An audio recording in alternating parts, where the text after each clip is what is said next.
Hello, everyone, and welcome to Hit and Hustle from OurSportsDaily.com. I'm your host, Greg Flamong, and with me, as always, is Jamie Uwayama, Mr. Jamie University. It is Thursday, August 21st. The quarterback decision has been made for Notre Dame, and we're going to talk about what we think that means for the offense, what we think Notre Dame's going to be trying to do on offense with CJ Carr at quarterback. And to be honest, Jamie, I don't know that it's that much different than if Kenny Minchie was going to be at quarterback.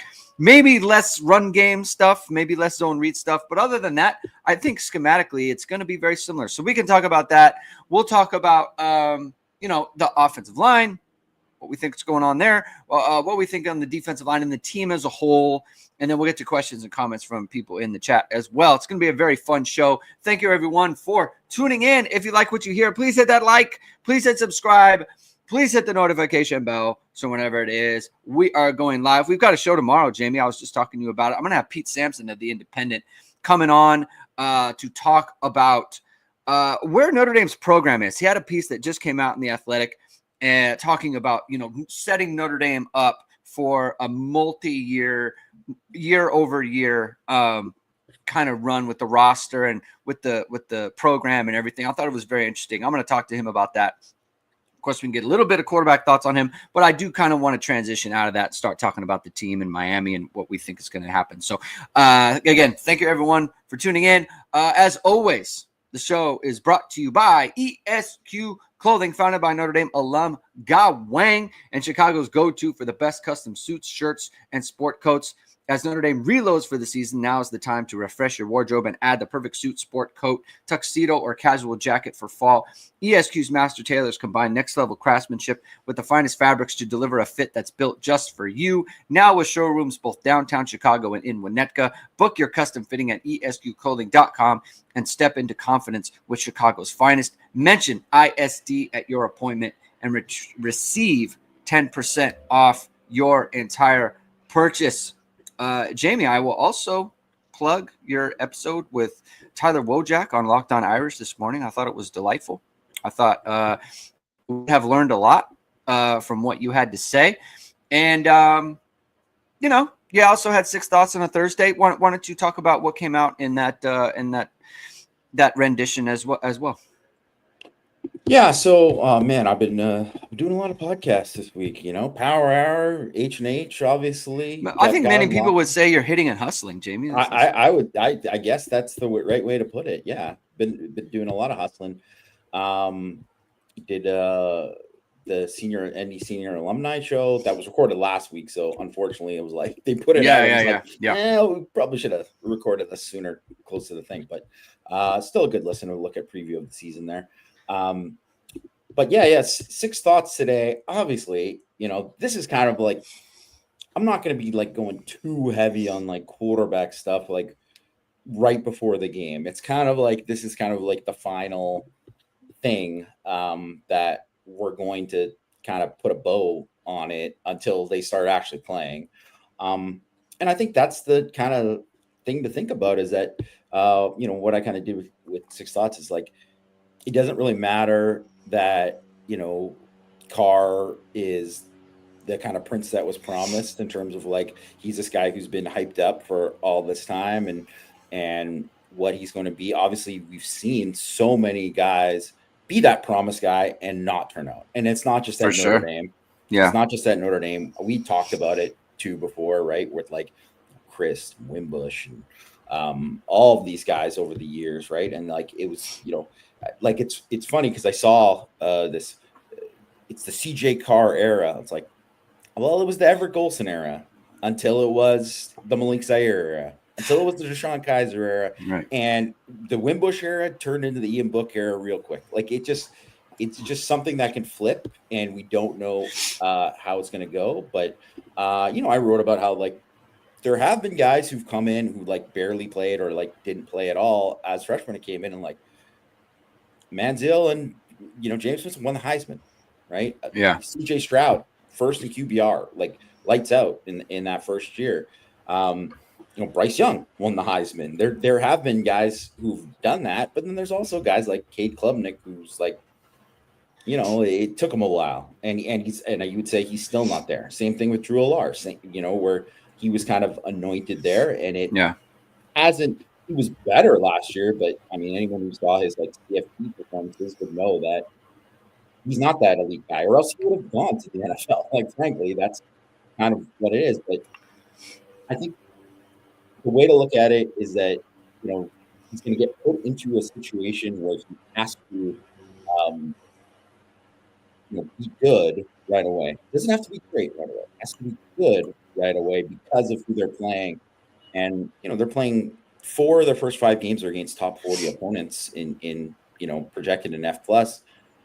That's, those are 4 of the toughest games of the year. They only play 5 of top 40 teams projected all year. So those are going to be games that if you go 4-1 in those games, you can win out. And if you go 5-0, hey, you're sitting pretty, right? But go 3-2, you're chasing the whole year and hoping a bunch of people lose. And that's just kind of the way it is. So I think that's the kind of way to look at it is he's going to be supported in a way that, easily if you think of like how Book was in 2018, Everett Golson was in 2012, those guys weren't elite players at that time. Book was ahead of where Golson was, but they still weren't there. But they're also, these guys are supported better than they were. It's a lot closer to 2015 where, with the talent they have on offense, where Kaiser stepped in and that offense was humming. And it wouldn't have been humming the same way if they didn't have that talent around them. But the talent's there. And certainly like that 2015 team didn't have a defense. And this defense has a chance to be exceptional, right? So it's all set up for him to do well. And like, you want to be legendary. Hey, here's your chance, man. It's all set up. And we'll just see how it goes, because obviously if he's not doing it, there's Kenny Minchie there, and maybe he'll step in. But people should be rooting for CJ Carr to do well. And, I hope he, lives up to all expectations, because he's, clearly like a super, super talented kid. Yeah. I mean, I think that's been the common theme throughout this entire time of CJ Carr's been on campus, and we've heard it for the last 18 months or whatever it is. But just the arm talent and the types of throws that he can make, the types of throws that he's trying, right? And a part of that, went into the interceptions that he was throwing, but like he sees the passing game in a different way than I think other quarterbacks have. And that's something that Notre Dame obviously wants to tap into. They went with him. I mean, I've spent the last couple of days, or not the last couple of days, but the last 24 hours, certainly trying to understand like what Notre Dame actually has at quarterback here, because I think so much of the conversation has been these two as a comparison to each other.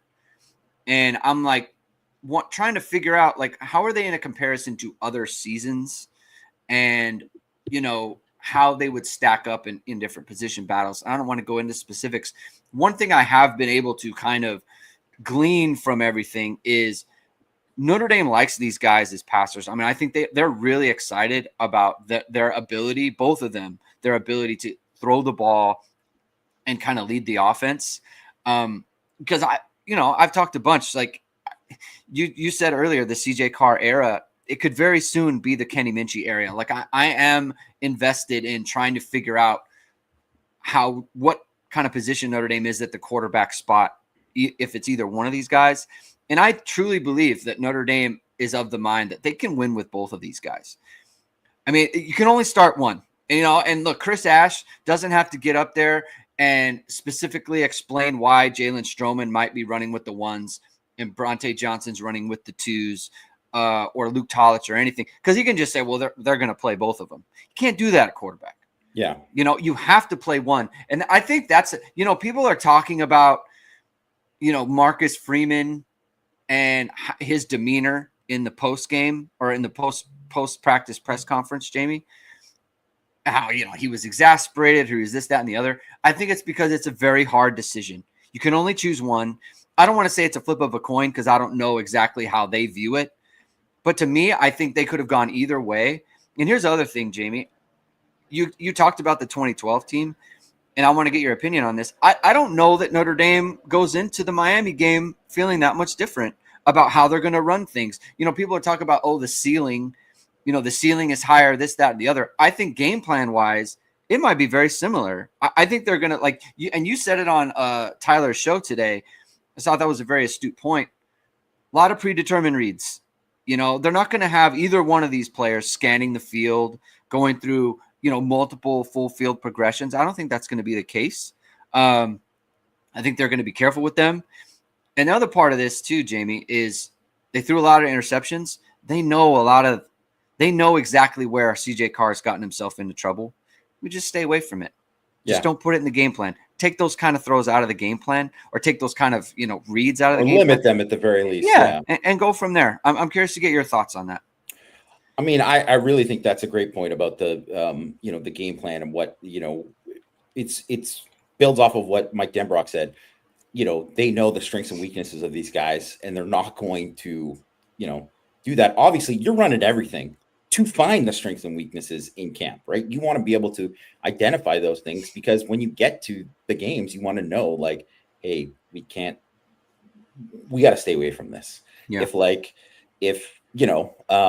Probably would have been a good thing for, I'm forgetting the NC State quarterback's name, like who we've joked about how, Brennan Armstrong. Brennan Armstrong, I would like, hey, maybe don't throw that ball over the middle. Over and over again. Because they're robbing it, and they just made plays on it over and over again. Yeah. But that was, what he took those chances, and it didn't go well. So it's like, you have to kind of know that if someone's got a blind spot in certain things, or this throw, gives someone trouble, you got to know it. You got to understand it. Right. And, I think there is going to be a lot of they're going to try to go deep, and they're going to try to design things to take shots. Right.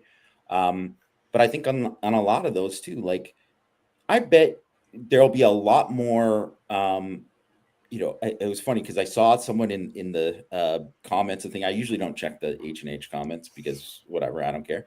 But there was someone who was yelling at us we didn't do our research because CJ Carr ran for more yards as a high school player than Kenny Minchie. I was like, well, that's not related to this right now.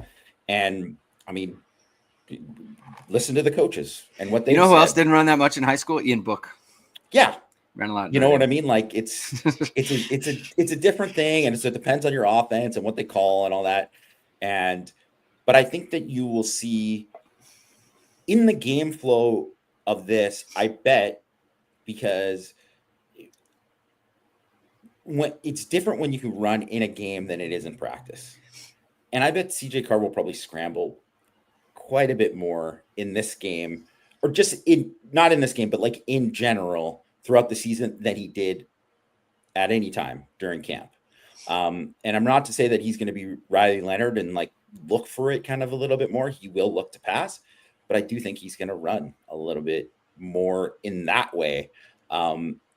Especially because if you're feeling it and maybe you're not trusting it 100%, you're just going to go and let your legs get going. I'm not shading the chat, Eric Pisano. I'm talking about there's some rando in the comments. It wasn't in the chat. Yeah, no, not chat comments. The YouTube comments are always a special place. After the show. After the show, yeah. Yeah. Speaking of Tyler, I talk to him about it all the time. He's always telling me about his comments. I'm like, dude, just don't check them, man. It's not. Just don't check them. Yeah. Yeah. It's not the best place to be. But yeah, I mean, I do think there's kind of a secret sauce here to it. Do you feel like Notre? Did you get the sense? Because I know you kind of check in with people too. We've been kind of doing that as well. You get the sense they can win with either one of these guys. I don't like. I guess the question I'm asking is, does this in any way change how you feel about the season at large? No, because I think we were going to go into this game and we were going to be uncertain about the quarterback. And Right. It didn't matter if one of these guys won it and they were just dominant the whole time. Maybe now you kind of feel better where it's if one guy struggles, it's okay, they can go to the other guy. I think that's maybe changed, right? Where if it came out and then CJ Carr just dominated the whole camp and was he's so clearly better than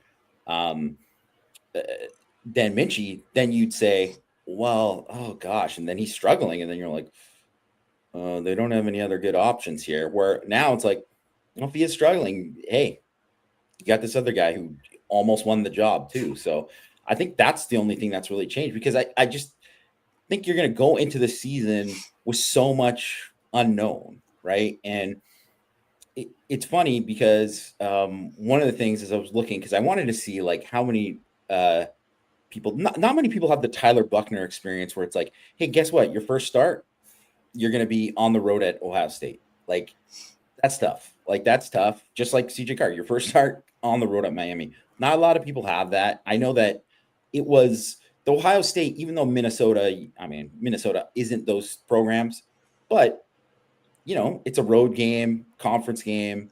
Minnesota's not bad. You're talking about CJ Stroud. About CJ Stroud, yes. Yeah. It, like, that was something, and I'm like, oh, and he played like well in that game, and that's a lot different than the Ron Powell-less. That's the worst thing to happen to Ron Powell was them playing Northwestern in the very first game. Yeah, it sounds great, but him throwing 4 touchdowns and then Bino Cook predicting 2 Heismans, probably not good for him. Like it was just, and it'd be the same kind of thing about a little bit at the beginning of the 2013 year. And I know it wasn't his first start, but like, everyone, when they're playing Rice, and Everett Golson is just throwing just gorgeous deep balls. And it looks so good. It looks so good. And everyone is just thinking like, oh, this is the Everett Golson that, like, people were excited, right? People were really, really excited. Oh, not 2013, it was 2014. Right. Because it was Frozen 5, right? So, but that was one of those things where you can get a false sense of that, of where your team's at when you're there. And now it's not, no one should make like a, hey, this is who CJ Carr is. If he like kind of has an up and down game, I kind of expect an up and down game from him in the first game.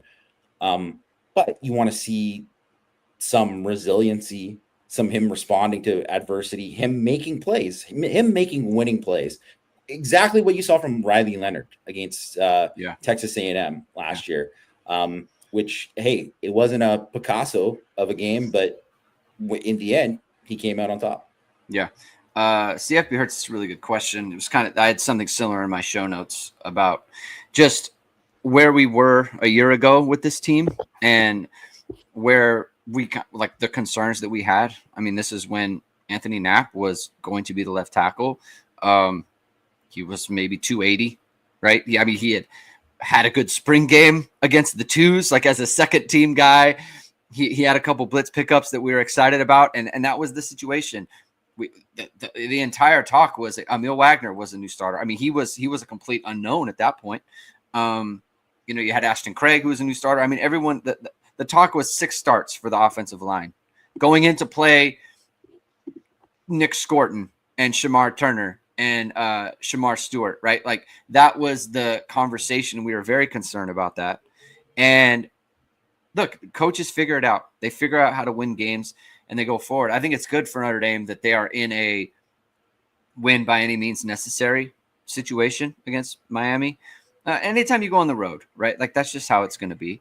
And then it's kind of the same against Texas A&M the next week, So I think that's to Notre Dame's benefit. It's like you're not game planning to, play kind of a lesser opponent that, frankly, as Notre Dame has struggled in those situations when it's like, it's like, oh, we want to try this out, right? And then it doesn't work. Like, Notre Dame's in a good situation in terms of, like, they just need to figure out how to win the game.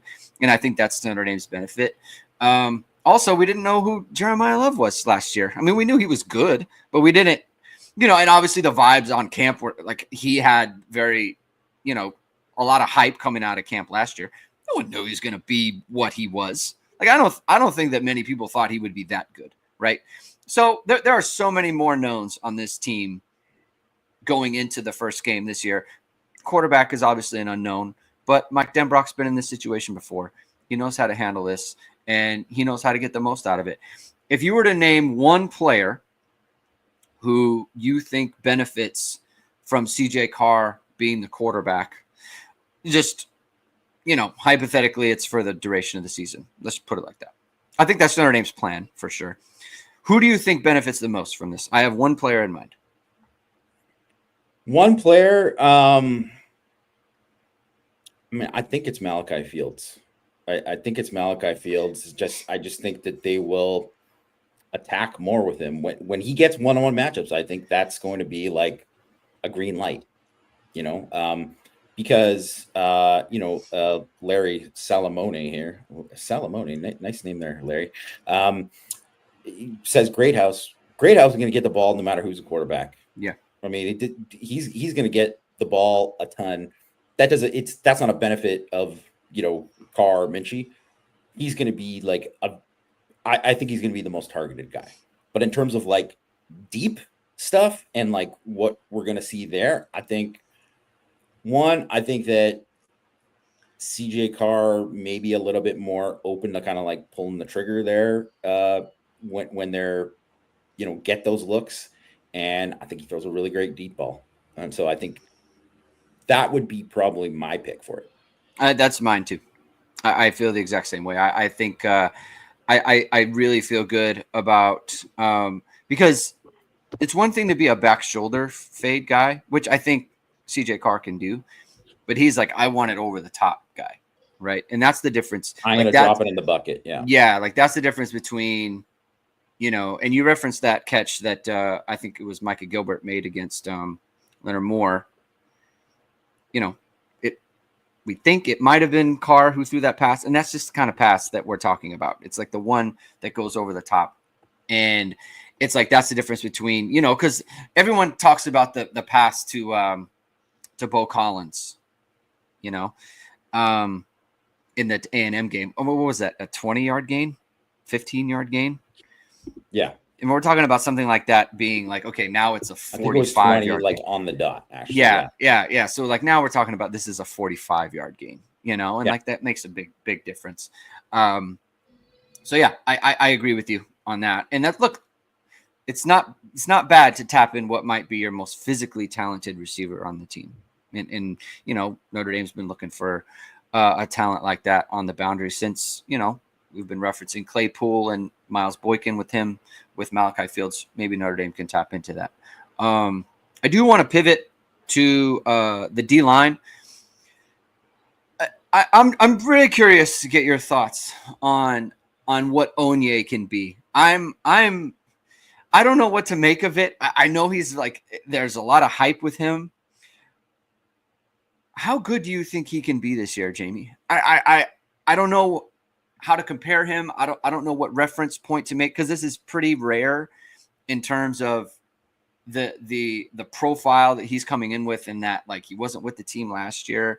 He's been a reserve player. Marcus Freeman is saying this is the best camp that he's seen in a very long time as far as the D line. Like, what do you think this could be? I mean, could he be like? I mean, could he be Howard Cross? Could he be Riley Mills? What are you looking at here in your mind? I mean, I think it's possible that he has like a Mills type of year, like the type of year that Mills had last year. I think that's on the table for him. It's weird because obviously it's unique because, like you said, he missed basically the last 2/3 of last season. But he was having like a real breakout. Like that was happening. And to me, like, and also too, like he played in the first 5 games of the season, he played 106 snaps. Like, so he was like a true rotation player. Like he was playing. And that was the first time that he had been that, because he only played 155 the previous year. Yeah. Right. So he was like fringe. Right. So I think that he obviously became like a better player, and I think he was gonna keep playing more. Obviously, with the injuries and stuff too, he would have played more and more. So I think the way I see it now, and I hope that everything's going great with him in his mental health, and it seems like it is. And if that continues, like I think he can have like a great year, and have the kind of year that when you're thinking of like, hey, this guy's like last year in the program, and he really kind of like stepped up to a different level. And I'm thinking like Asmar Bilal in 2019, right? Where he started in 2018, he was the rover. Yeah. And there was kind of questions about like, well, he's never really been a fit at inside linebacker.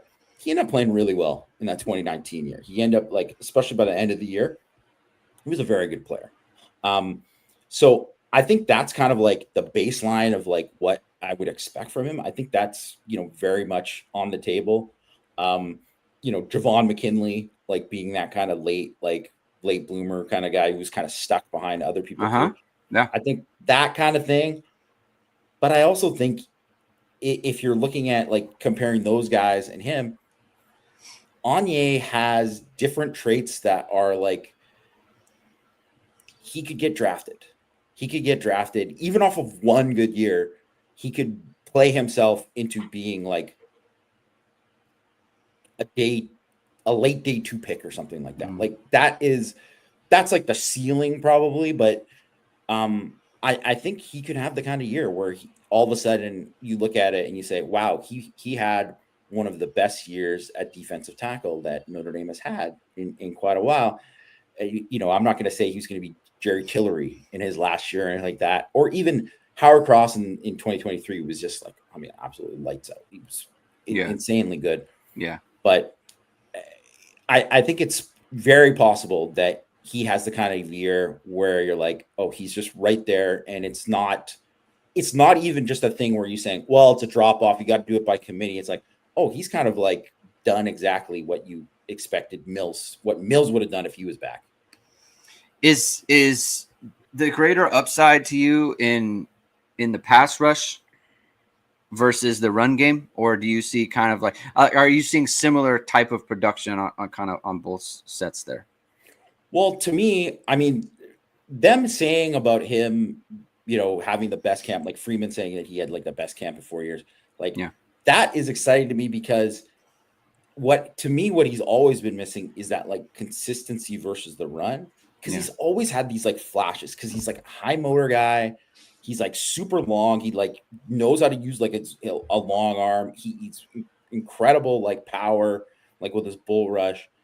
And he just hasn't been able to really like translate that to like an every down, like I'm going to be a disruptive guy in first down. Right.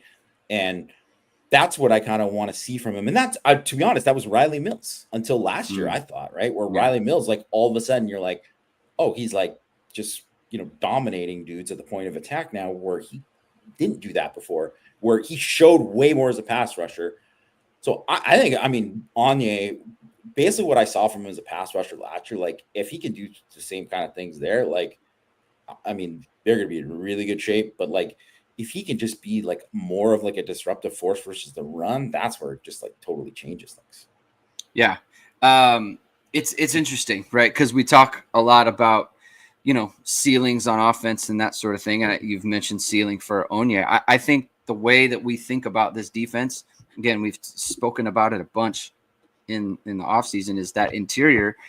It doesn't. And the thing about it, too, that is kind of exciting with Onyé is we're talking about ceiling rather than like they're just kind of plug and play guys. Like if they could find one interior player who was like truly front line, like would start on a lot of the teams that Notre Dame is playing, or a lot of the top 25 teams, top 20 teams, that really changes like I'll say it, the ceiling. It changes it changes the floor of the defense, which is already really high, and that's when you start to think like this could be a really special unit, because you have the linebackers playing behind, and you have just the talent that's sitting there.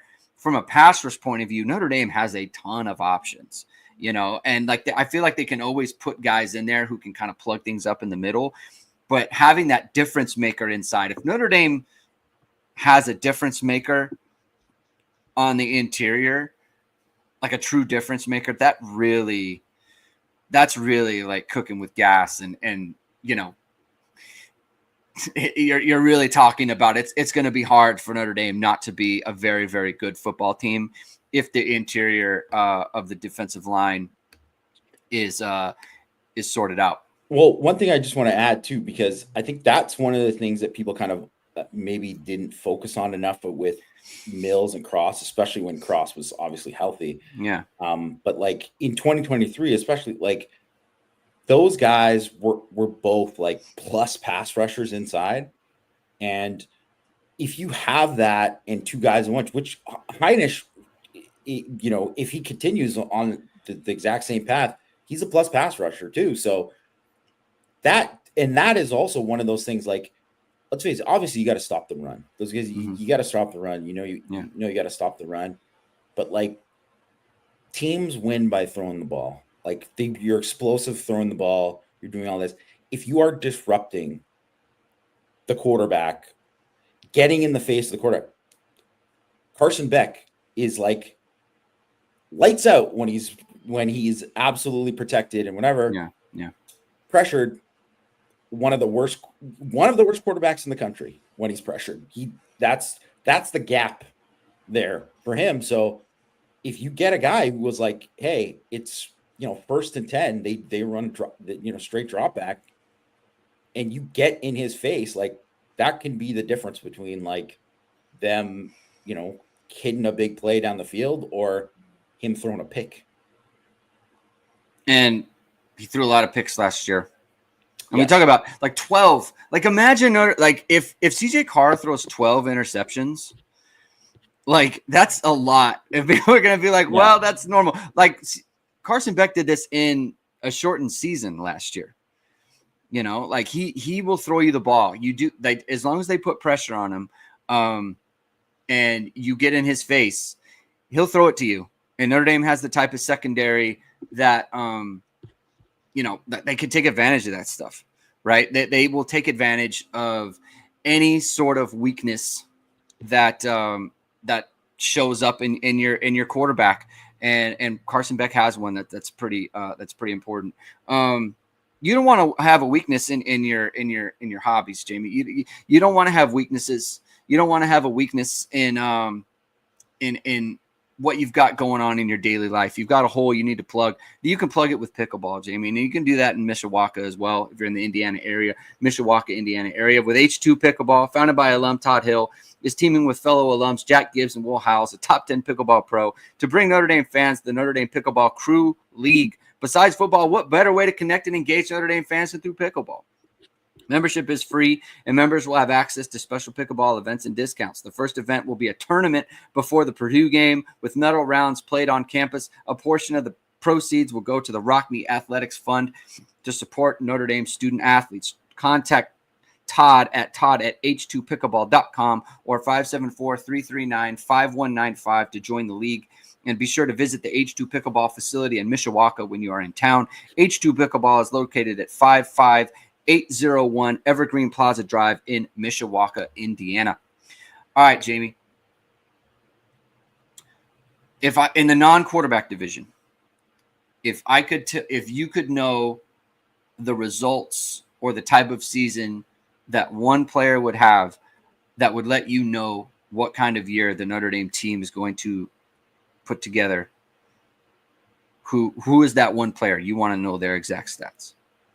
Want to know their exact stats? Or like not exact stats, but like the type of impact. They had like a huge year. They had a huge year.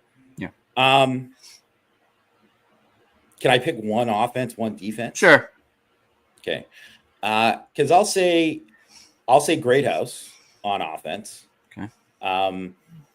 Because if he has the kind of year where, I mean, he's going to catch a lot of balls, but if he has the kind of year where it's like 60 catches, 750 yards, no, like that isn't the kind of year that you want him to have. If he has like a true, like, doesn't have to be 1,000 yards, but like a borderline 1,000-yard season, and he's like a consistent like go-to guy that every game teams are like, well, we have to have a plan for Greathouse. That I think shows. I mean, because it would mean like Carr, Minchie, or whoever, like they're having this type of season. The passing game is flourishing. Yeah. And then on defense, I'm going to go with Boubacar Traore, because I just think that it's the one kind of thing, and you could have picked Anye or someone like that too, obviously. And I know that you kind of have the expectations for like what they're going to get out of the linebackers and for what you're going to get out of the secondary.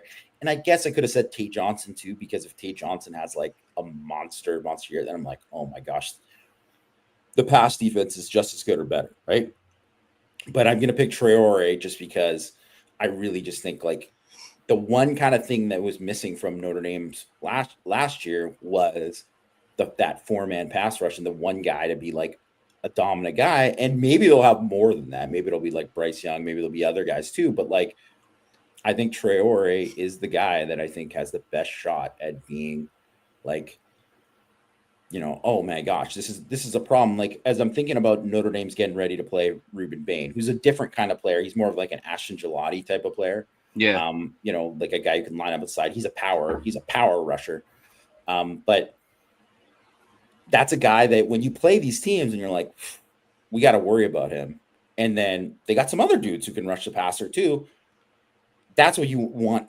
You want teams to go into a game thinking, man, what are we going to do with Traore? Because like, I don't think our right tackle can block him. Like that kind of thing, I think is always, it changes how teams have to call offenses, it changes protections, all that, and can really, really screw things up for them. Can we go back to what you said about Greathouse? You said 60 and 750 would be like a red flag to you? Well, it's not like a yellow flag, I guess. I'm talking about if he's the leading receiver on the team at 60 and 750, and like, because that means like, Malachi Fields had like 600 yards or something. Like, you know what I mean? That's what I'm talking about. I'm talking about if he is wide receiver 1 and he's getting the most targets and he has the most catches on the team, and that's what he's doing. And I'm like, the offense, yeah, it took a step in the passing game, but it didn't take the kind of step that you would want them to have to do in order to, he put it this way. He wouldn't have too many of those games that he had in the semifinal and the final.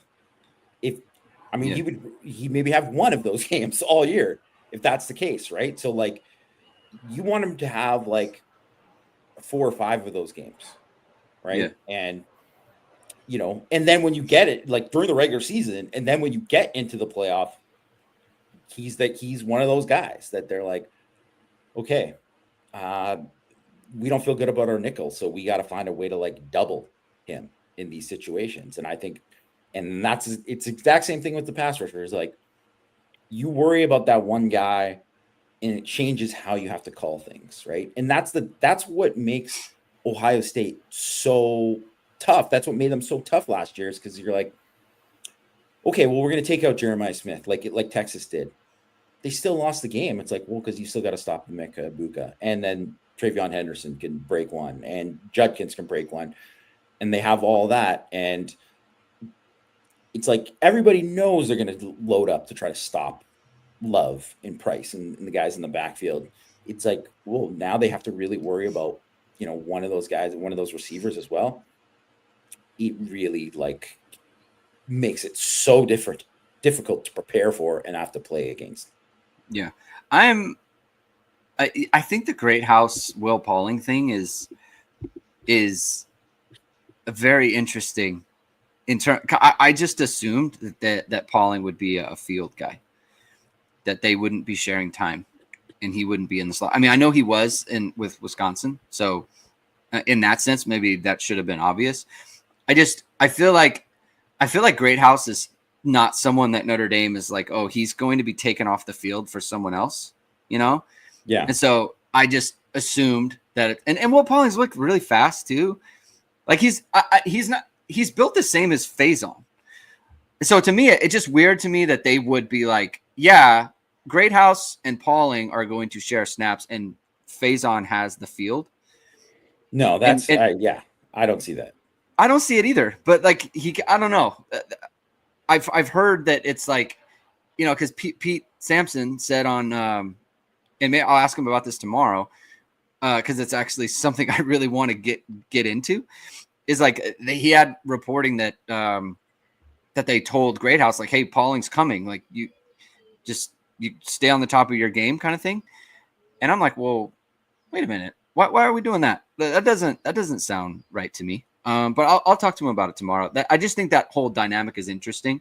From a just a theoretical, like using your personnel to the best of its ability kind of point of view.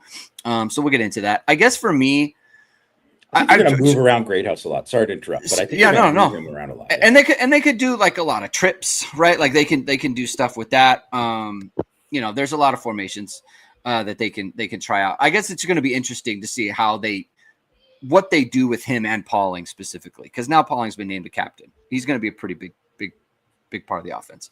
I asked the question with Traore in mind. I think he is the one player on the entire team. I want to know his stats. Because to your point, I think he could be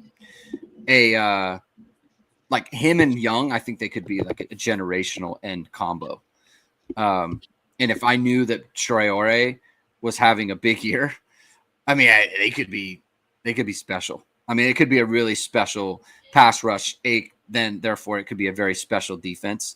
On offense, I would actually probably go towards Raritan. I think it would be very hard for Notre Dame to have a bad offense, like not a top 10 offense if Raritan has a big season.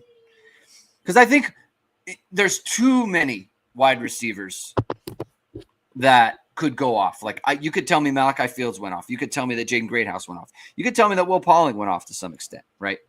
I kind of know what we're getting from Jeremiah Love and Jadarian Price. If I knew Eli Raritan had a big season, it's very hard for Notre Dame not to be very good on offense. Very hard. And so I would go Raritan and Traore on that question. What is a concern that you have that you are just in your mind? You're like, I'm in the non-quarterback division again, because I think that's obviously an unknown. It's a concern for everybody. What is the one concern that you have where it sits in your mind where you're like, I'm not sure about this, something that just kind of keeps you up at night in a kind of football sense? I mean, the thing is there's nothing really other than injuries because I do think like if Raritan, I think it's almost a guarantee Raritan's going to have a good year because one, the offensive coordinator's position coach, and he has just gushed about how great he is and how elite he can be and how he can be the next great one. So I think they're going to call a lot of plays where he's the number one option, like I think that's going to happen. So for instance, where they were running like, middle screens in the spring, like that's something that you don't run if you don't like to the tight end, if you don't think that is going to hit big. Like you're not calling that for no shade at Brock Wright, but like for Brock Wright, like, that wasn't a play that they were calling for him. But you would call for Michael Mayer, you would call it for, the guys that you thought were going to be, big time after the catch. So I think he will get that. But I think if he were to go down, like, I think like, wow, I think there's a really big drop off to the number 2. And it's not, obviously it didn't matter that Kevin Bauman was hurt, whatever. Right. Like, and I guess I could be wrong. Maybe Ty Washington would be awesome or whatever.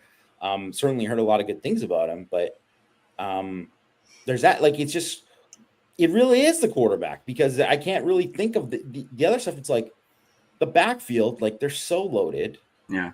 Receiver, I just feel better about than anything. Like, I mean, I guess you could say like, well, maybe like some of these guys won't live to expectations like previously, but I just think they have enough talent there that it's like, well, I think like Micah Gilbert can play, like if he's going to play, like he will help the team win, like if he plays a bigger role than you expect that he does, that's not a bad thing. So offensively and like, offensive line wise, I think they're going to be good. Like, I think they're going to be better than they were last year. And defensively, like, I really kind of feel good about like where they're at, especially depth on the defensive line. Linebacker, I just think they're just going to be lights out. And then even the secondary, maybe they don't get, maybe Tay Johnson doesn't become, I think what people should kind of hope for is that Tay Johnson really, everything clicks for him. And by like halfway through the season, he's a starter there, or at least splitting, and he's the playmaker that we've kind of seen that he's been in like the spring and fall. Because if that happens, then you're like, well, you're getting that kind of like Xavier Watts type of playmaking from that position. But even if they don't get that, I still think they'll be like solid and have enough playmaking from around, because I think they're going to get more from the D line and more from the linebackers and all that this year too. So there isn't really like a spot where I feel like they are in like, wow, this is concerning. Maybe it won't be good enough in some games, and that could happen. Anyone you could lose these games. It's just like people can predict like, well, I think someone last year was like, well, they're going to go 8-4, and it was like, what is that based off of? Like it's based off of just like your Notre Dame anxiety or whatever, right? It's like you can predict it, they can go have a worse year this year, but it's really based off of Notre Dame anxiety and not the actual roster and what they have. Or like, I guess I could say that maybe like Chris Ash is like, he tinkers with it too much, and he doesn't stick with like coaching to the strengths of the guys in the team. Maybe that happened. But I just think there's a very small percentage of that actually happening when you get down to the nitty gritty of it, because guess what? He doesn't want to be the Notre Dame defensive coordinator forever. He wants to do exactly what Al Golden did. He wants to go and then be a defensive coordinator in the NFL. And if he's going to do that, it's going to do it. So I really think so much of like, the floor ceiling of the team is based on what they get out of the quarterback. Just because I feel like so many other spots, and based on like the schedule that they have, they're really set up to, there's no reason, based on you just put the teams, line them up, like what team is better? They're better than everyone on their schedule. Yeah. So that's why it's tough to be like, this is really concerning. It's more of like, well, if this guy goes out and he's great, like that could hurt. And it didn't burn them last year at a lot of things, but maybe it does burn them this year, right? Like that's the way that I would think about it. Yeah. Eric Fasano, I see your super chat. I'm going to get to that in just a second. There's two things that I think about a lot, and I've been thinking about it, and I've brought it up to you before. One is it's kind of about the loss of players from last year, key players from last year. And there's an unknown about the kind of the tax that comes along with not having them. The first one is Riley Leonard and his ability to avoid sacks. What does losing that on offense, like what does that do to the operation as a whole? I mean, this is kind of a quarterback thing, but it's also an O-line thing. Like how much did he really help them last year? And can they improve to the point where they can mitigate having a different quarterback back there? Like, to me, that's an open question. I don't know the answer. The other one is the toll that not having Xavier Watts is. Like, what is the intangible thing that he brings? And I know there has to be something that we don't know about, right? That we can't really know. And maybe we'll find out in hindsight if things do go wrong. Hopefully not. But I feel like it concerns me just not having him. There's got to be some sort of tax or toll that you pay for not having someone of his caliber back there. And just like we talked about it all the time, like they're just never busting. They're never turning guys loose back there. What is the role that he plays in that? How does he get that organized? Things of that nature. That's the kind of thing that makes me a little bit nervous. It's an open question, and I don't confidently feel like I know it's been handled or it will be handled. Those are the things that I think about. I mean, I would say that too, that you don't win big without elite players. You don't. And it is a question of like, I mean, I think everybody thinks Drake Bowen's going to have a great year, but is he going to be like truly elite where you're like, yeah, man, he's one of the best linebackers in the country. And it's like, no doubt, no one could deny it. Right. or like KVA just took that big step, or like Bubakar and Bryce Young and all that. Like those guys, there's a difference between making the jump to like, hey, this guy was better and he was good, to being like, man, this is a guy that every game he is going to make a play that like will change something. Like it's the same thing with like Greathouse or whatever, right? It's like it's what Jeremiah Love did for the offense last year. It was like, I mean, pretty much every game in some way, even when he was hurt, it was still like he made a play that was like, wow.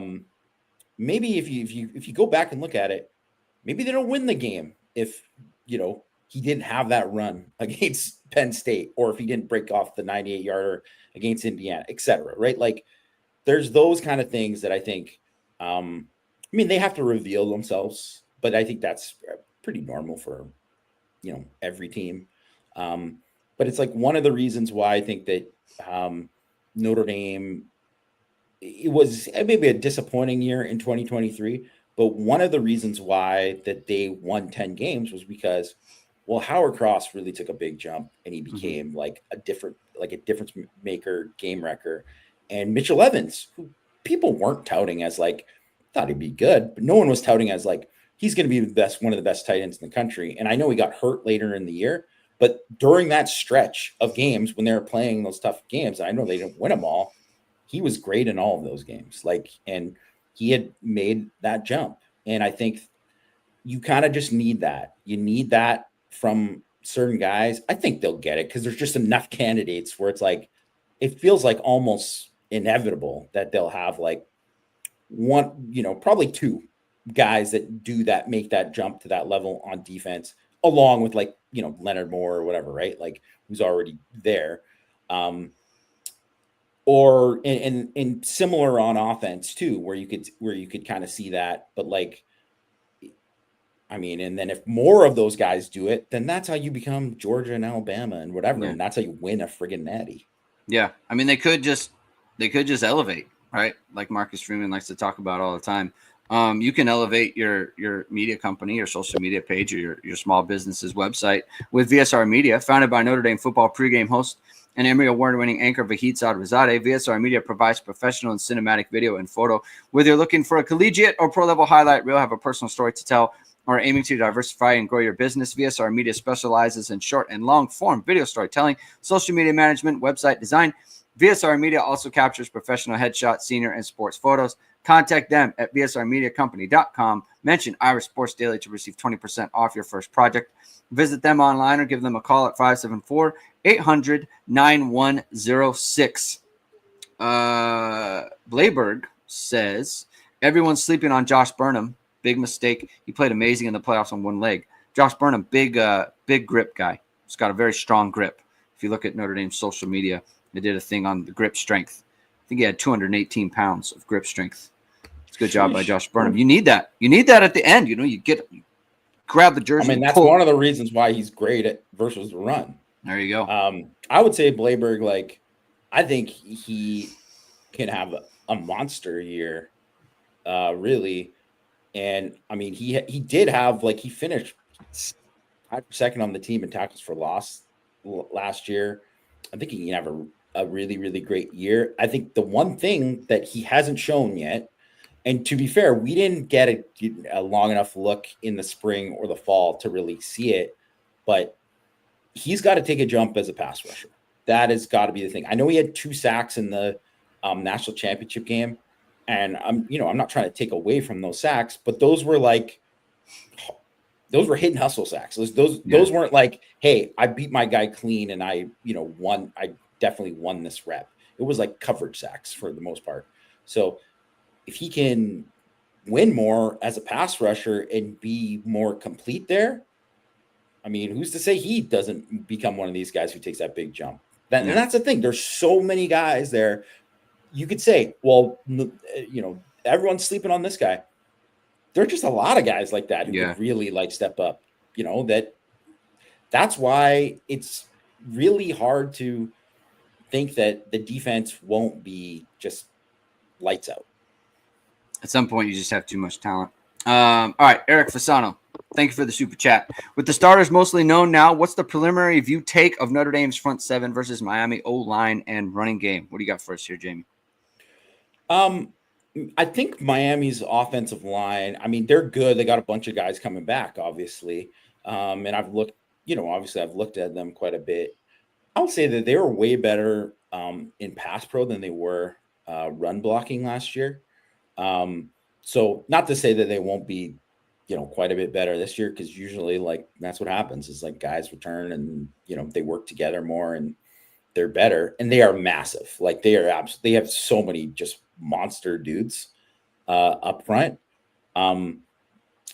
It will probably be, I think there will be, I would list them one and then Texas A&M two in terms of like the O line that Notre Dame's face. I know that some people kind of put A&M in front of them. I think just pure talent wise, I'd probably put Miami a bit in front of them. But I also think,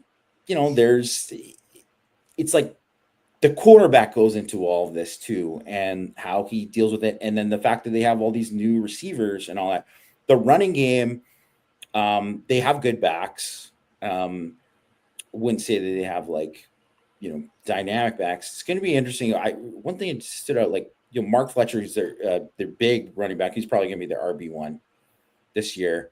225, good, physical runner. 3 fumbles last year. Just always on my mind whenever you see a guy has, multiple fumbles in a year. And especially against Notre Dame, like good at forcing fumbles, like really good. Yeah. So I will say Notre Dame stopping the run is going to be a key in this game. It like, I mean, you could say that in any game, but I really think because if you put Beck into 3rd and longs and they might have a true freshman start. They might have 2 true freshmen who play a lot at receiver. And not to say those guys aren't talented, but they're also not Julio Jones. You know what I mean? It's not like that kind of guy who's starting for them. There's a big difference there. And I would even say like Amon-Ra was a guy who started as a freshman. It's like, I don't think those guys are Amon-Ra, No. So like, that is, I think it'd be kind of an interesting matchup. And I'm also very, I know just to kind of flip it here, but, Shannon Dawson, he's their OC. They were number 1 in basically like every metric last year, right? They're just, right there at the kind of the top of everything. It was a great offense last year.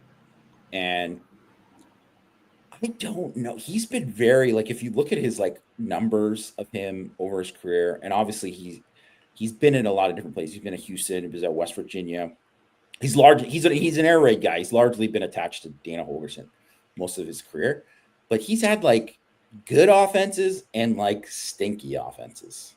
And it's like, hey, guess what? They were top 10 when they had Geno Smith and and Tavon Austin and all those guys in West Virginia, and then they fell off a cliff. So I'm like, maybe they won't fall off a cliff, but like, I'm not counting on him. I don't think he's a genius who's like, man, wherever this guy touches a gold. Like, I actually kind of think Lincoln Riley, like you can say a lot of things about Lincoln Riley. I think he's probably the best play caller out there. He just has a feel for it that a lot of he's got really good play designs too. Like he's just really smart. Him and Chip Kelly are guys that I think I'm like, man, these guys just all they think about is offense, and probably to their detriment. Yeah. Yeah. Right?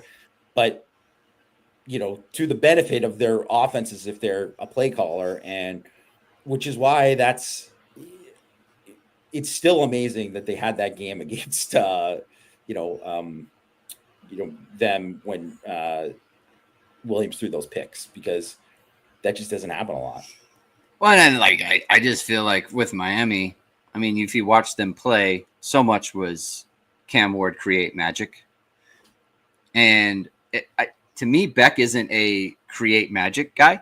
He's I'm on schedule, I feel comfortable guy. Like he's not one who it's like he likes the chaos. that Cam Ward kind of thrived. If they scheme it up, he's going to hit it, and it can hit big. Yes. Yeah. But if not, and then like so much of their offense was, in my opinion, right? It's not like I watched every Miami game or watching all 22 or anything, but it just seemed like there were so many times when Miami was kind of down, and then it was like, okay, Cam Ward, like escape the pocket, roll left, roll right, make some crazy good throw, and just like they did it in a number of games, So we'll see if that continues. It obviously could. Blayberg says Carson Beck went from playing the banjo in the movie Deliverance to starting for the Miami Hurricanes. What an incredible journey. Yeah. Love Blayberg. We appreciate that. We appreciate your contributions. That's going to do it for today. Thank you, everyone, for tuning in. I'll be back tomorrow with Pete Sampson. That's going to be at 11 a.m. Eastern time, by the way. I'll be on with Pete. So look for us there. I'll be talking to him about Notre Dame football team. It's going to be a good conversation. And then we're into next week. Power Hour Monday. It's game week next week. Power Hour, Hit and Hustle, Tuesday and Thursday. We're rocking and rolling. So thank you, everyone, for tuning in today. If you like what you heard, hit that like, hit subscribe, hit the notification bell. So whenever it is, we'll be live. We'll be going live. I'll talk to you guys tomorrow. Until then, keep hitting and hustling.